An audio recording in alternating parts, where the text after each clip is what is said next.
Lesley Fox is Executive Director for the Fur Bearers, a charitable, non-partisan organization whose goals are to end the commercial fur trade and promote solutions for wildlife coexistence in communities. Lesley also serves on the board of directors for the Society for Humane Science, and she's a president and board chair for the Alberni Community and Women's Service Society. Thank you so much for taking the time today, Lesley. Thanks so much for inviting me. Absolutely. And so I always love to hear about how and when people found the vegan path, and then how did that eventually lead you to the fur bearers? Great questions. So many people, maybe even most people, I grew up loving animals. It's really easy for me. It was a really natural attraction. I grew up watching National Geographic books, films. We had animals in the homes. I enjoyed learning about them, their worlds specifically, their families, how they spend their time, what they eat, you know, their homes. And I just, it made so much sense in my brain. And as I got older, I started to learn a little bit more about how people abuse animals in ways that maybe some people wouldn't consider abuse by definition under some of our laws. So those would be some of these tricky relationships we have with animals in our food system, animals used for entertainment, animals that we wear, used for experimentation. And in grade 7, I found a book actually called The Use and Abuse of Animals, and it just so a lot of the photographs were news to me. I just didn't know. I didn't know. No, I think like so many of us, we just didn't know. And once we know, then we have to do something. Something shifts, right? And so where did you find that book? So that was the library at school. So I brought that home, and then that started definitely, you could call that one of my Dr. Phil moments for sure. A seed was really planted there. And then from there, I started developing really strong critical thinking skills, asking a lot of questions, really challenging a lot of sort of societal norms, I guess you could say. I grew up in a fairly conventional, household. So we were eating animals at home. And so I had a lot of conflicts with that. And then, however, I was still really young. And I didn't have a lot of control over my own choices, which I think was part of the problem. And certainly my parents were supportive, but also, like I said, it was sort of a conventional kind of house. And so fast forward to the teen years, I would then discover Peta, like most people. They're the most obvious and prolific. And so that was a very long time ago.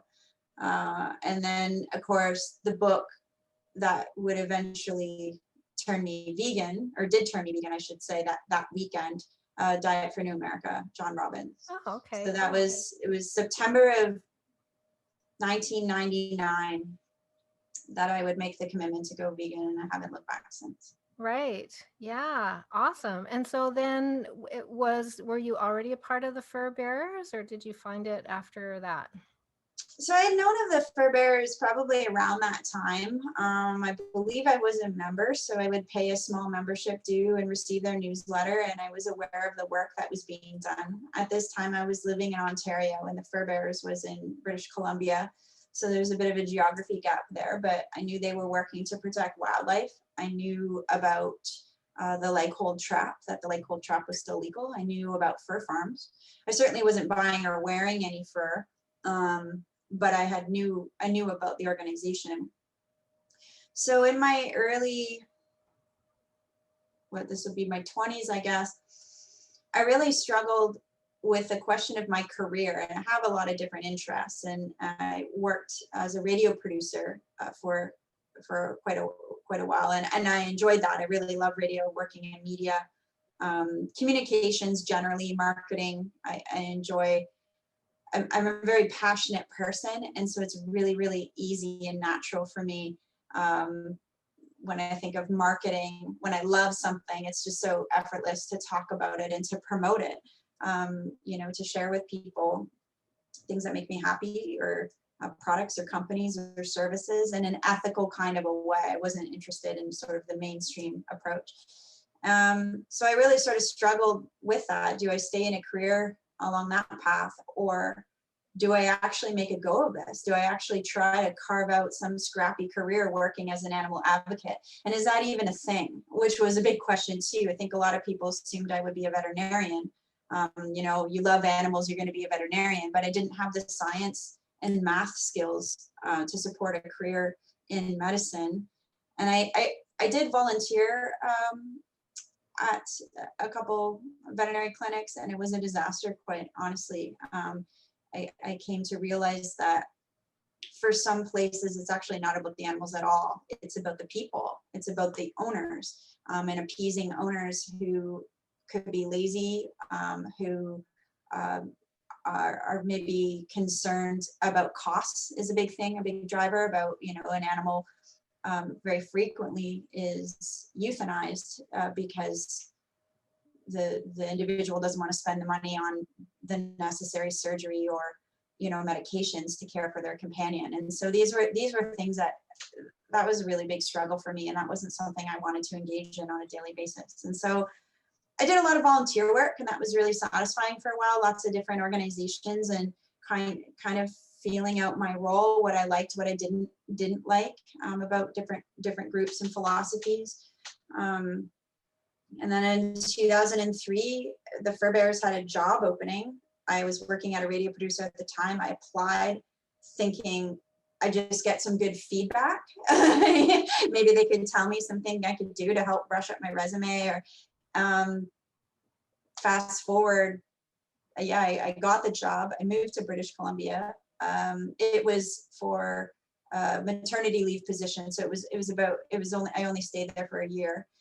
Fell in love with BC, stayed here. And then 2009, the Fur Bearers would come calling back, asking if I would be interested in taking on the role as an executive director. They had just gone through a bit of a turnover, and the founders, or the people who had been involved with Fur Bearers for decades, were ill, and the organization was really needing new leadership. And they offered it to me, and I said yes. Here we are. So it's been about 10 years. Straight to the top. Hey, that's great. And yeah, because I mean, anytime I think of fur-bearing animals, I think about you. It seems like you've been there for ages and ages, and you have, right? And the Fur Bearers has quite a history. Like, it was started way back in the 1930s. Is that right? I think, yeah, it was rumblings a long time ago. And then I think it was, we say 1954 was when it sort of got properly formalized with the documents and type of stuff. But the ideas were definitely in motion prior to that, that's for sure.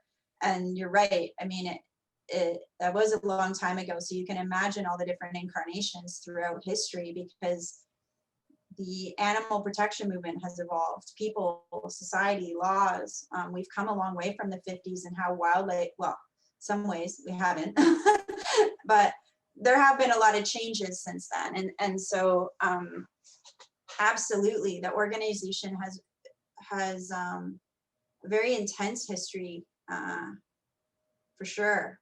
And do we know much about those original? Look like mostly women.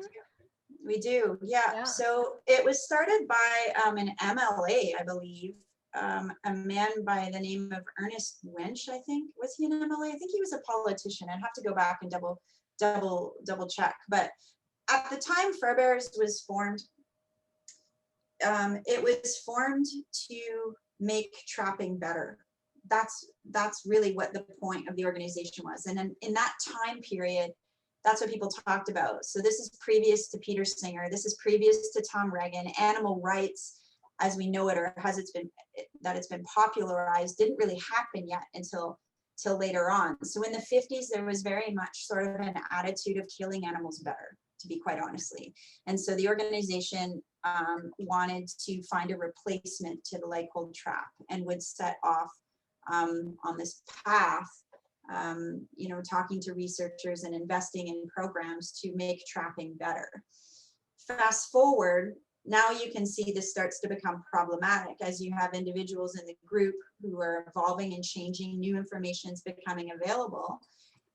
And the philosophy then becomes, do you make it better, quicker, easier to kill animals, or do you just not kill them?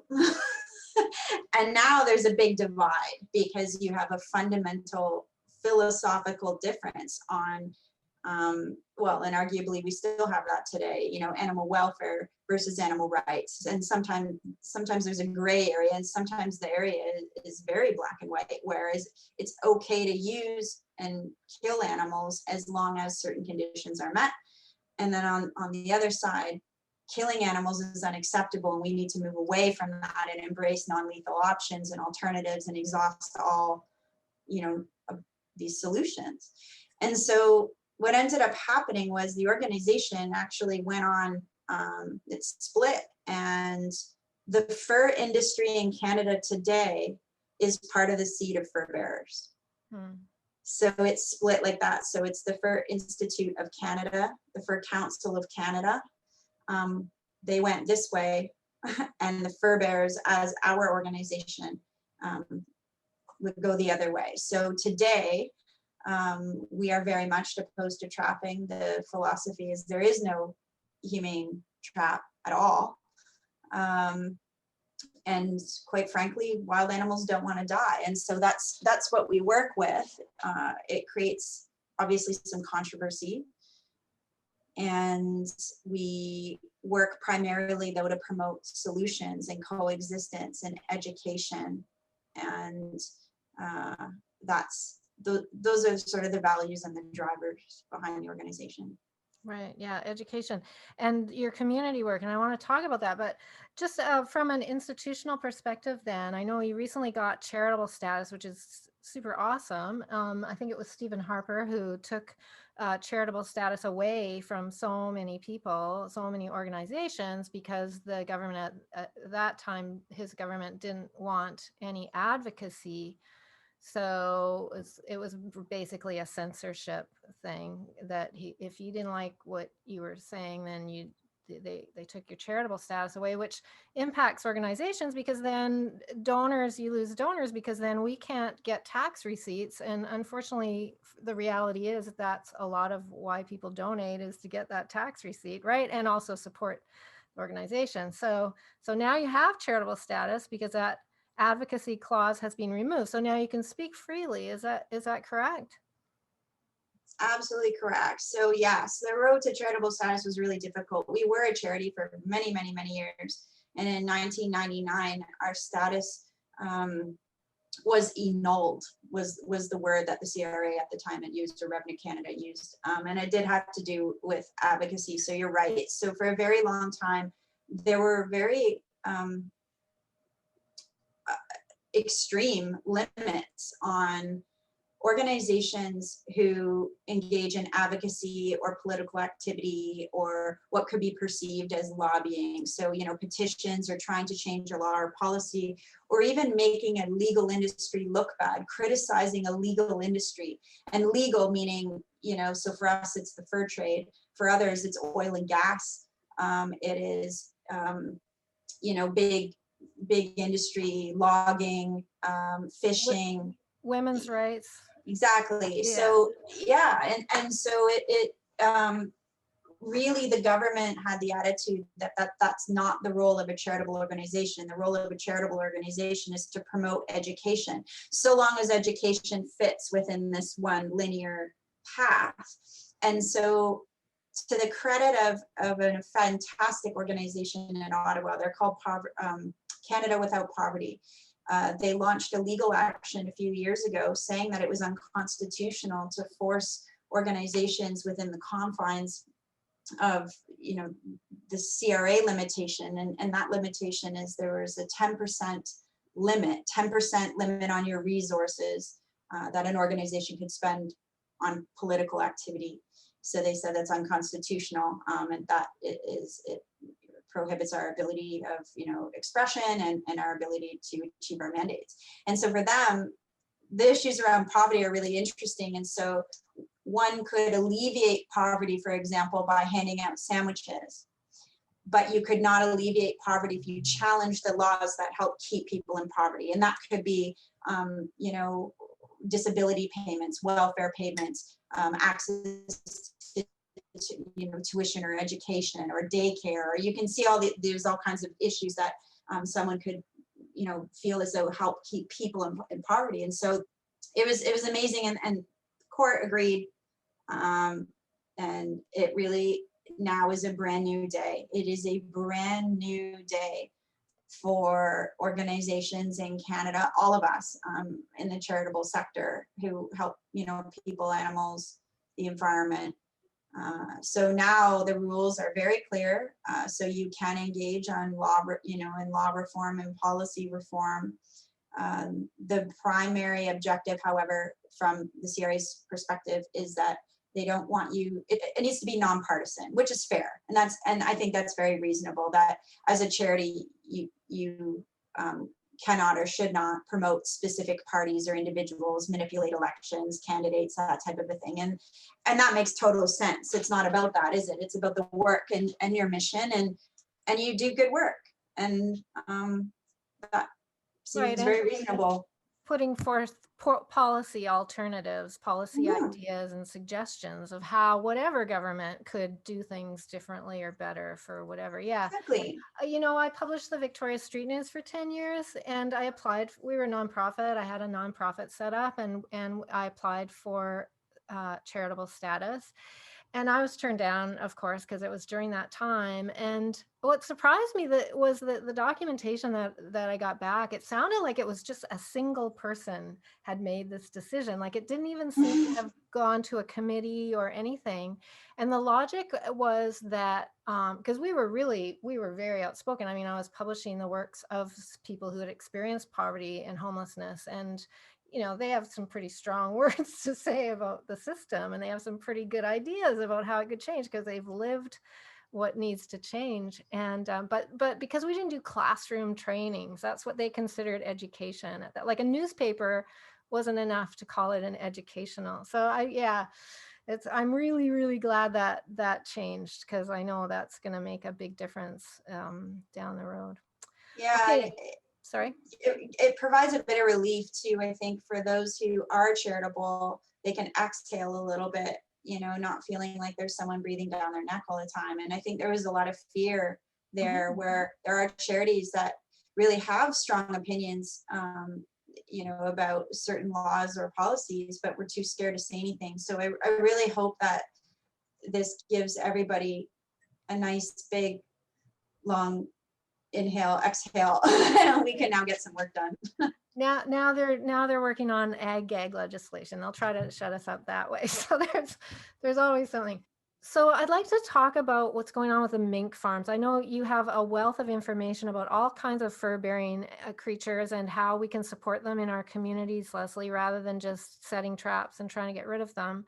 But since we're in this COVID situation and the virus now is mutating, and it's so scary to me that this, it's just like we need to stop exploiting animals. And the idea, I mean, who knew we even had all these mink farms? Can you speak about what's going on with that?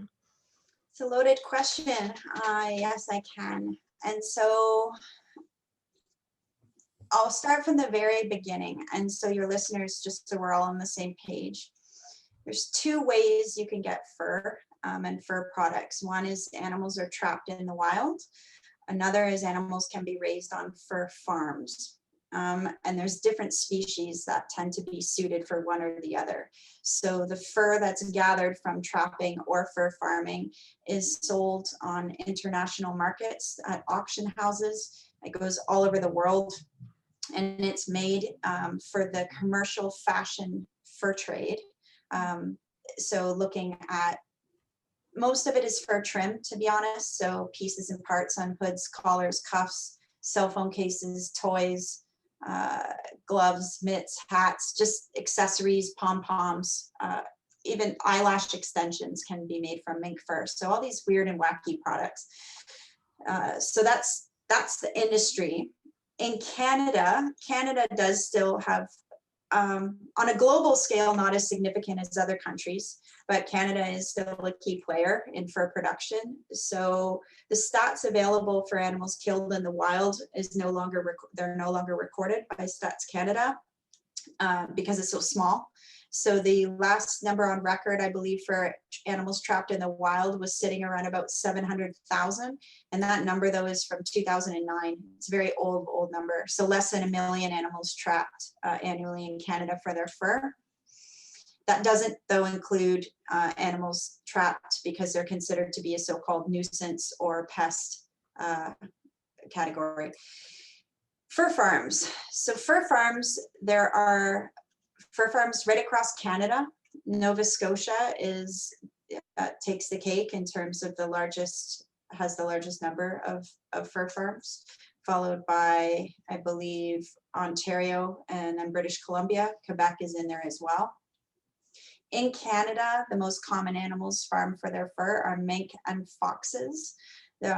There's thought to be a small degree of chinchilla or maybe rabbit farming, but I haven't seen that documented in any meaningful way or supported by any third-party statistics. So finding information now is really challenging because, and even just recently, it's been such a source of frustration because the numbers change. So the last numbers we have on record, for example, from Statistics Canada are from 2018 for fur farms. And I believe, off the top of my head, I believe that number was 98 mink farms across Canada. And fox farms, I believe, I'd have to go back and pull my records, but off the top of my head, I want to say there's probably just maybe in the 20s, so a little less than 30 fox farms left in Canada. So again, those are round numbers. I'd have to verify the exact source, but those are your ballpark numbers. And then, of course, in British Columbia, according to records from the government we received in September, there were 13 mink farms in British Columbia. But then again, the Vancouver Sun was reporting 14. We had received an email from the Canadian Food Inspection Agency that had said 6. And it's so concerning to me that we don't know exactly, because we need to know, and it matters because we're in the middle of a pandemic. And then how many animals are in these fur farms? Are they different sizes, or who's monitoring it? What's, all of that?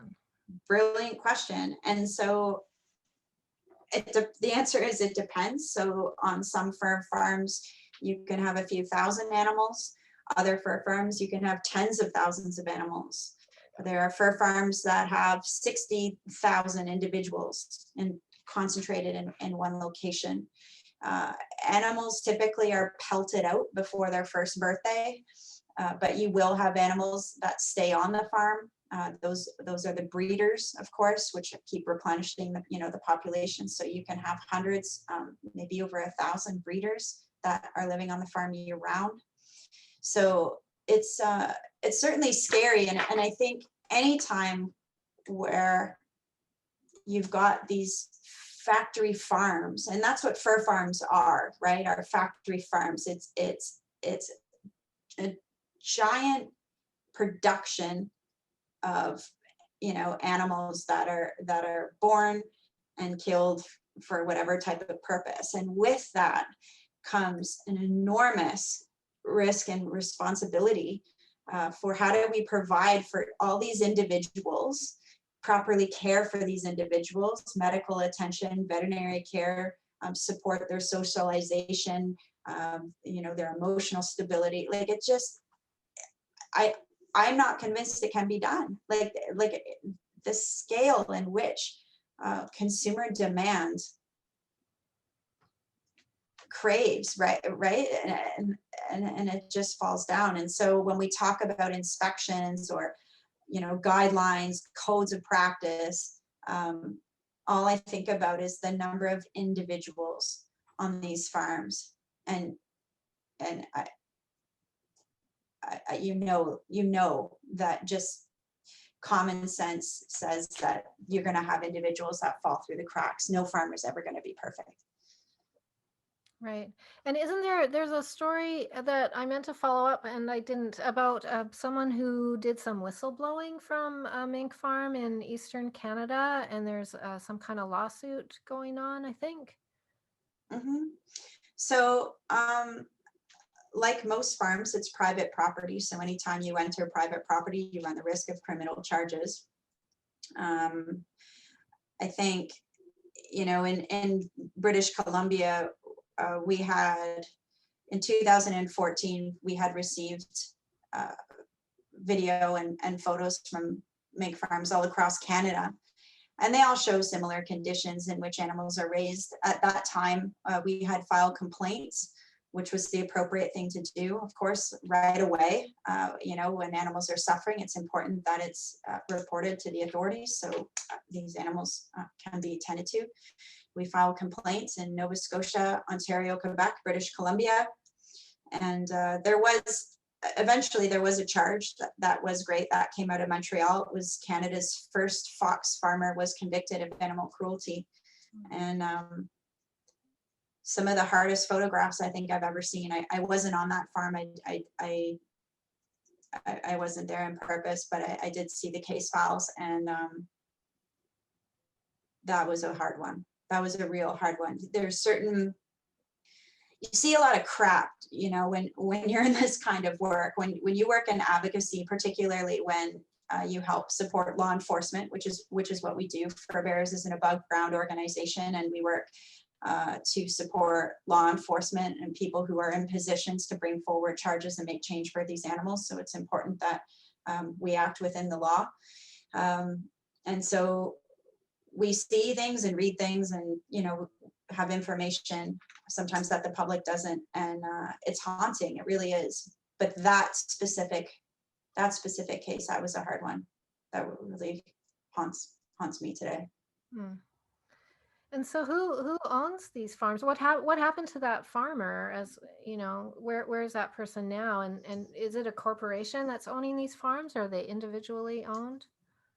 Yeah, I think it depends. And so most farms, I believe, are owned by individuals, sometimes families. You'll have a multi-generational family or siblings within a family that'll run a farm. The fur industry will often say that it's a small family-run farm. I would take issue with the word small. I think anytime you say that, it implies a handful of individuals. And like I said previously, you have these farms that are thousands, tens of thousands of individuals. They're not small farms by any means. But yes, they're typically family run. Oftentimes they are a sort of secondary job. Fur farming is really difficult. It's expensive.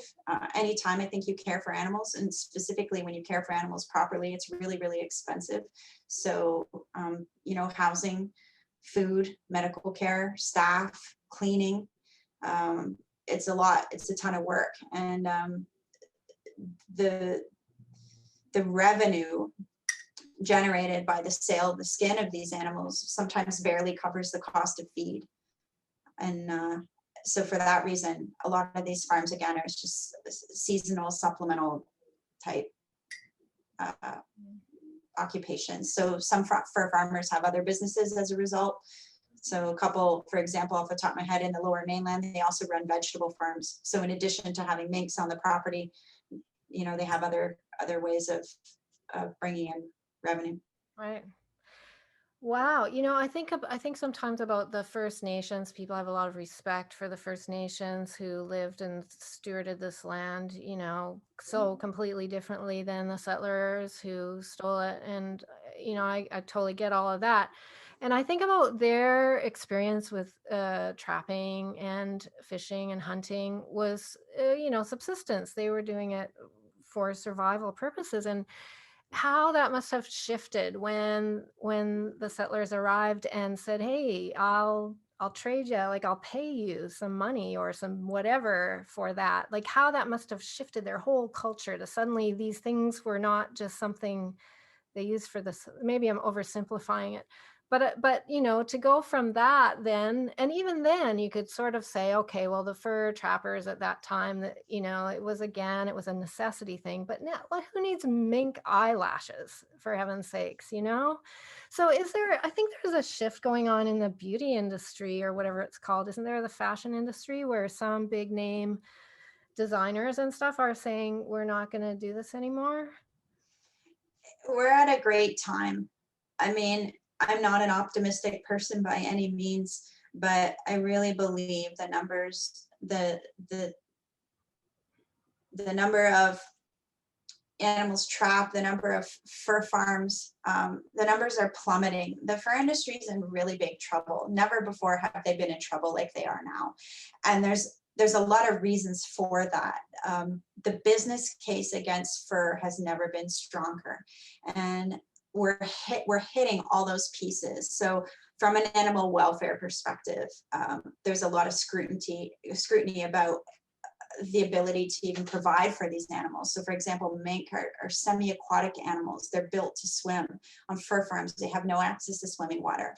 And the field of animal welfare is really evolving. It's not just food, shelter, water. A lot of people now we're really learning more about an animal's intellectual capacity, their emotional intelligence, their ability to relate to their species, how they interact, their social creatures, you know. And so all these things are sort of new to many people, but in some ways they're not new to others. We're also finding out a lot about the environmental impacts. Any large scale operation that particularly houses animals, the feces, the runoff, the ammonia in the air, the bodies, you know, when you're killing tens of thousands of mink, and all of the bodies, where is that going? Buried, compost, how does that affect the water quality? So there's a lot of questions about, you know, the environmental impacts. There's studies about the environmental impacts about the, you know, fur farms, algae blooms that are popping up, you know, and watersheds around some of these factory fur farms. So it's astounding. And now you've got the human component here, don't you? So with COVID, we're learning that mink are vectors of COVID, and we've seen this all over the world. Denmark certainly made international headlines of what was happening on mink farms there, and COVID was found on mink farms. I don't even know how many nations now have reported, you know, in the United States, in Europe, now in Canada. It's an epidemic. It's a problem. It's a huge risk. Animals are sick. There's been mass die-offs. There's been culls. There's been workers that have been infected as well. It's unbelievable. So what it can do to human health. So you've hit animals, environment, humans. And then just from a business perspective, fur is obsolete. It really is. And for no other reason than it's just bad design. The textile industry is the innovation that is coming out now as it relates to textiles. It's no longer the debate of fur and fake fur. That's over. Fake fur is polyester, plastic, oil-based product anyways. And so you end up in these silly discussions of, you know, what's worse, what's better, you know, real fur, fake fur. Arguably it's neither. And the future really is on, you know, we're talking about bio furs, you know, fur that can be grown in labs, furs that are made from plant-based fibers, natural, you know, textiles, looking at, you know, hemp, organic cotton, recycling specific, you know, polyesters, and things like pineapple leather, cork, all this innovation of how do we redesign our clothes for a sustainable world. And people are into that. The future, that's where it's at. Again, it's fashion is about creativity and innovation, isn't it? And so we're really seeing them pave the way. And I think that's all part of the conversation. And so that's really helping. Is there's a lot of solutions there. Fur is frankly a luxury product that nobody needs. Right. And I think a lot of animal issues, it comes down to supply and demand. And as people get educated and there are alternatives that are better, then that will shift the discussion. It seems like I don't know if the species is going to survive the COVID in time to see all of these innovative changes, especially if, the mutations. So, what can people do? Like, can we write to MLAs and MPs, and how can the public get involved in shutting down these mink farms? Absolutely. So, despite the fact that there's been a lot of progress to end the fur industry, there's still work to be done. And most specifically is we need to end the relationship between government and the fur industry. So the government for a long time, has been on the side of the furriers. And part of that is the conversation of, fur being a natural renewable resource, fur is part of our heritage. And I think some of those views are getting challenged now, specifically when we talk about colonialism, as you mentioned earlier, about the fur industry really epitomizes colonialism and white man entitlement. And so when we unpack our history a little bit and we put the fur trade under the microscope and look at it through the lens of colonization, it wasn't particularly a good time for a lot of people. And instead of this romanticism, I think some of those feelings are now changing to one of criticism. And so that's something that's really interesting. And I think there needs to be a lot more conversations about that, and specifically from the First Nations community and from Indigenous peoples across Canada. That needs to be a conversation that's led by them. I think what we can do also is there's a lot of government subsidies that still go into this industry to keep it afloat. On their own, it's not profitable. For farms, for trapping, it's no longer profitable. And so again, we see provincial and federal subsidies, millions and millions of taxpayer dollars going into subsidies, grants, whatever they can do to keep, prop this industry up. And so that's the one piece that if that were taken away overnight, fur would disappear.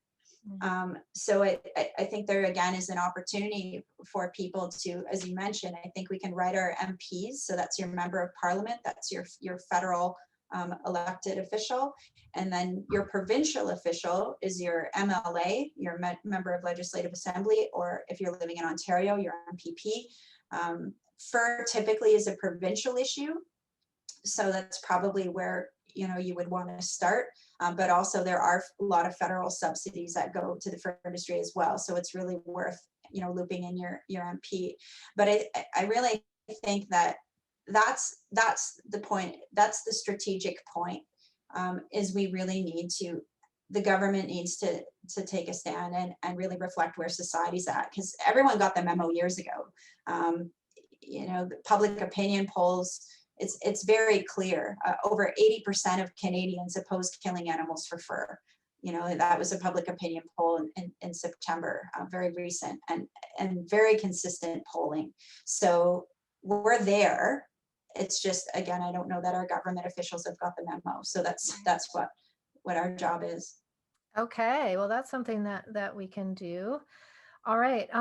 So then finally, Lesley, I know you guys are doing lots of really great work at the Fur Bearers as well, in terms of working with municipalities and communities to create structures that will support having animals be able to stay in communities when they're doing things that we consider are done by pests, rather than just perceiving them as pests. You've really changed that whole perspective. We're definitely trying. And so, yeah, so the Fur Bearers sort of have two aspects through our work. And so obviously we spend a lot of time talking about the fur industry. And so that's definitely a big component of who we are and what we do. But the other big part of Fur Bearers is we work to promote coexistence. And so we really see a need for those conversations. So looking at ways, particularly in our communities, of how can we coexist with wildlife. And so typically there's an attitude of get rid of it, get rid of it, trap, shoot, poison. People get inconvenienced, or they might be fearful. For example, if there's an animal, particularly predators, an animal like a black bear or coyote, there's this real entitlement that people have. And so we're trying to change and shift that conversation a little bit to one of that these animals are a natural, normal part of the landscape, and they're here to stay. And so in cities like Vancouver, for example, where you've literally carved a rainforest, carved a city out of a rainforest, you can expect wildlife. And it's a good thing. That's a good sign of a healthy ecosystem, and we're a part of that ecosystem. And so the challenge now is sharing the space. And how do we do that in a way that's respectful and safe, that really values our relationship, our intrinsic relationship with wildlife? So that's sort of what we want to focus on. And then with that, we want to bring really concrete, practical ways of coexisting with wildlife. And so some of it is education. But like I said, there's sort of this hands-on component that needs to happen to really mobilize education. And so we've been experimenting with a little bit of that. So one of our biggest success stories relates to beavers. And so there's a lot of really great information coming out how awesome beavers are. And if you ever want to do a whole show on just beavers, let me know, because I could talk about them forever. Historically, beavers were a hat. They supplied hats to European settlers, and beavers were almost wiped to extinction. Now scientists know that beavers are essential for our environment. They are a keystone species, meaning that they support all kinds of other species. And probably the biggest deal about beavers is they keep fresh water on the land. So in times of climate crisis, fires, drought, beavers are really handy. And so it's really a mistake to eradicate beavers, and there's no need. And again, the benefits that they bring far outweigh any inconveniences. And so we've been working with organizations. For example, there's a great group in the US called Beaver Solutions. So looking at cage pipe systems that can be integrated with dams that control the height of water. So to simplify, some fencing and some PVC pipe that again help manage the flow of water. So it eliminates the flooding, which tends to be some of what people get concerned about when we have beavers living in our communities. There's always a concern of damage to infrastructure or flooding. And so these are things that we can resolve with some ingenuity and a little bit of elbow grease. And again, no need for lethal trapping, and just promoting coexistence. The fence and PVC thing that levelizes, that just keeps the flow of water going, basically, I think. And the beavers don't really even know that anything's going on, so they're quite happy. No, I mean, we still need to study that a little bit more. I think there's some real opportunities to better understand how flow to pipe design and implementation impacts beavers.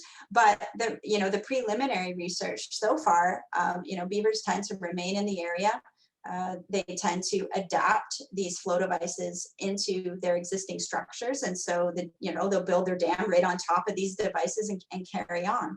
And it's really great because again, we get the benefit of the water, and in many cases, there's fish-bearing streams or even salmon, bird species, aquatic plants, and other life that comes to depend on these wetlands that beavers create. So it's really worthwhile. It's also really cost effective. So trapping can be really expensive, and trapping also would need to be repeated over and over and over again because more beavers just come back to the same area. So when we implement flow devices or cage pipe systems or even exclusion fencing, again, you're kind of getting to the root cause of the problem, and you're creating opportunities for coexistence. And so these are the types of projects we're really excited about. We really believe there is a future for. We're right now working with UBC, looking at opportunities for coexisting with black bears in the Lower Mainland. And again, sort of expanding on education and really trying to look at the connection of education and enforcement.